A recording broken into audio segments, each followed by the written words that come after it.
Well, in tonight's Capitol Watch, plans to change Illinois' income tax system surprisingly gaining support.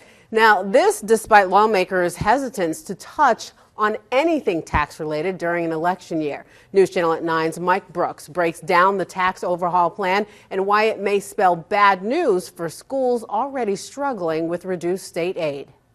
I think it's bleak for education, but I think it's bleak for this entire state and everything that citizens feel are necessary for having a good economy. So the idea is to switch from the state's current flat income tax rate to a progressive or graduated system. Those that make more pay more. And it is a proposal that the legislature has to approve to put on the ballot and allow the citizens of the state to decide, do we want to look at a different way? Even some opponents say this type of a plan may be easier to pass this year than an extension of the temporary tax increase because lawmakers can say they're simply putting it in the hands of the voters. They could at the same time, if they wanted to, also pass the rates so that people at the ballot box knew what the rates are when they're voting. But that means lawmakers setting tax rates right before an election year, historically a difficult task, so it may happen a little differently. If they put the graduated income tax on the ballot and it passes, then the General Assembly will come back in the lame duck veto session and they will then set what the rates are. That's just one of the things that scares opponents of the plan. The state of Illinois has a spending problem. We've given substantial revenue 2 years ago. They sold us a bill of goods. They said that the income tax increase would take care of the situation.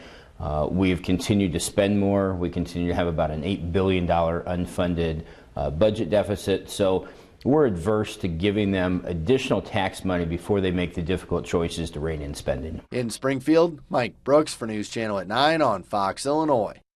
Well, even if lawmakers and voters approve the measure, any increase in revenue likely would not come in time for the next fiscal year. Now, that means that the governor and lawmakers would still have to pass a budget with a hole of more than $1 billion.